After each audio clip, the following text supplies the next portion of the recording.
اسی طریقے سے عیسائیوں کے یہاں کیا ہوا ساری دنیا جانتی ہے. آج پوری جو مغربی دنیا ہے وہ تھیوروکریسی سے اس لیے فیڈ اپ ہے, اس لیے اس کو پریشانی ہے, چونکہ آج سے 300-400 سال پہلے تک پوپ کو یہ اختیار تھا کہ وہ جو چاہے قانون بنا دے, وہ انجیل کی اور بائبل کی بات کو بدل دے یا اس میں امینڈمنٹ کر دے, اس میں اضافہ کر دے, نیا قانون بنا دے, اس کا کہا خدا کا کہا.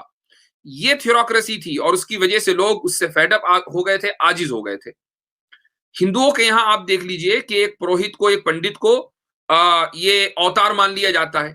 مثلا کہتے ہیں یہ خدا کا یا فلاں کا یہ اوتار ہے اور اس نے یہ بات کہی ہے, اس نے یہ کتاب لکھ دی ہے. حالانکہ ہسٹوریکلی جو ان کی یعنی ہسٹوریکلی اس کتاب کا یا اس کتاب کے لکھنے والے کا کوئی وجود ہوتا بھی نہیں. اب آپ منو کی اسمرتی کو دیکھ لیجئے تو منو اسمرتی میں منو کون, ہسٹوریکلی اس کو ثابت کرنا بہت مشکل ہے. اور یعنی یہ وہ کتاب ہے کہ جس کو ہندو خود ریجیکٹ کر چکے ہیں.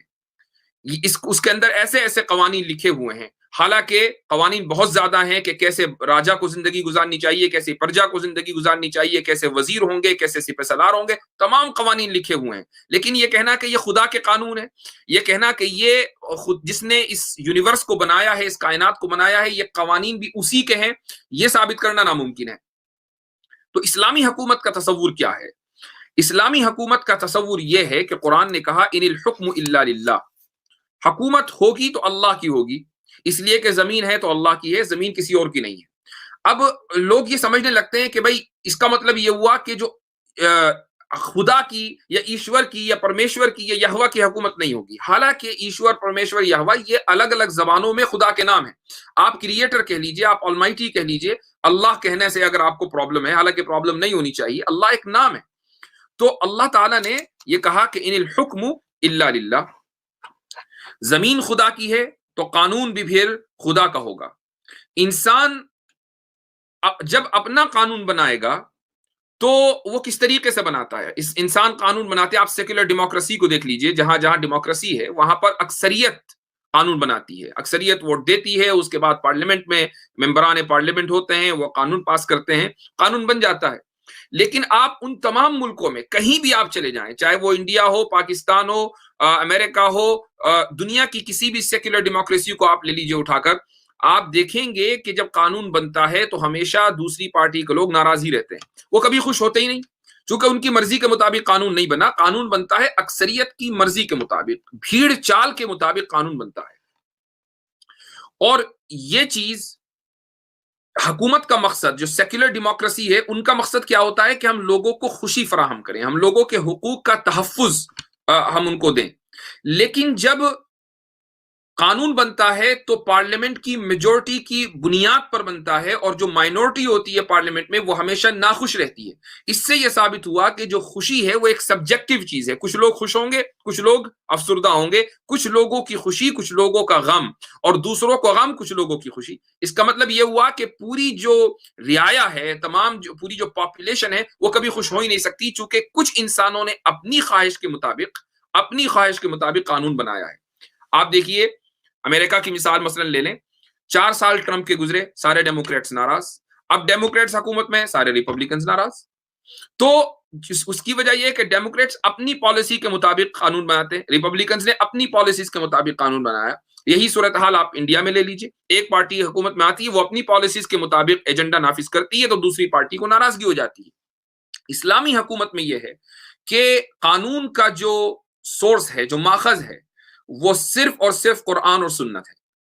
اب یہاں پر کسی کی خوشی اور کسی کی غمی کا کوئی مطلب ہی نہیں ہے, چونکہ کوئی بھی قانون بنے گا وہ قرآن اور سنت سے انسپائرڈ ہوگا, وہ کسی کی ذاتی مرضی سے انسپائرڈ نہیں ہوگا.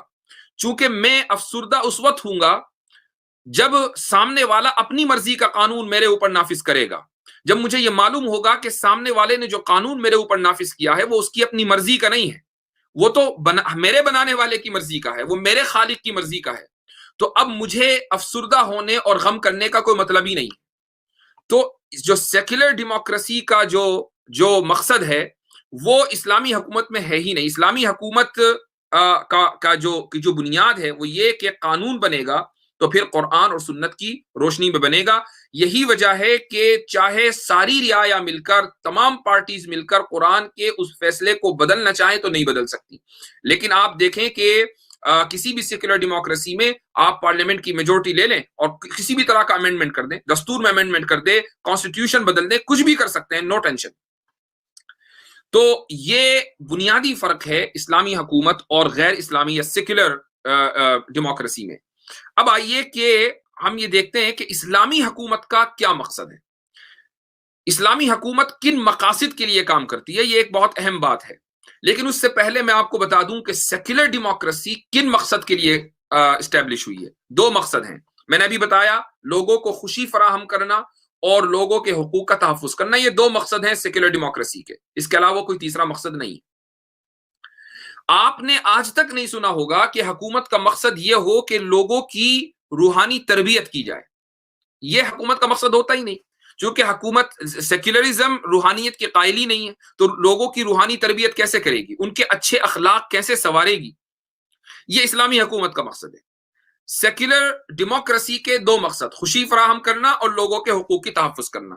اچھا، خوشی کیا ہے؟ خوشی ایک سبجیکٹو چیز ہے، میں پہلے ہی بتا چکا ہوں.